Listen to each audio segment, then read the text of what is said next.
અમદાવાદના ધોળકાનું બદરખા ગામ કે જે હજુ પણ જળમગ્ન છે। વરસાદ રોકાયાના 5 દિવસ બાદ પણ ગામમાં જળબંબાકાર। બદરખાના અંબાપુર ગામમાં પણ વરસાદી પાણી ભરાયેલા જોવા મળ્યા। બદરખા ગામના અનેક મકાનો વરસાદી પાણીમાં ગરકાવ છે। વરસાદી પાણીનું સામ્રાજ્ય બદરખા ગામ સહિત અલગ અલગ વિસ્તારમાં જોવા મળ્યું। અસરગ્રસ્તો ઘર છોડીને સરકારી શાળામાં આશરો લેવા મજબૂર। સરકારના વિકાસના વાયદાઓ છે।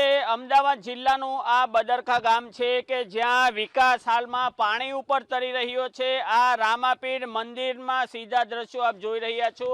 બદરખા ગામમાં આવેલું આ રામાપીર મંદિર છે। રામાપીર મંદિરનું જે ચોગાન છે, જે ગ્રાઉન્ડ છે, તે સંપૂર્ણ જળમગ્ન થઈ ગયું છે અને આસપાસ વસવાટ કરતા લોકોને ખૂબ જ તકલીફ પડી રહી છે। વરસાદ બંધ થયાને 4 થી 5 દિવસ થઈ ગયા હોવા છતાં ગામમાંથી પાણીનો જે નિકાલ કરવાની કોઈ વ્યવસ્થા નથી, જેને લઈને ગામના લોકો અને ઢોર ઢાંખર અને પરિવાર સાથે વસવાટ કરતા લોકો ખૂબ જ મુશ્કેલીમાં છે।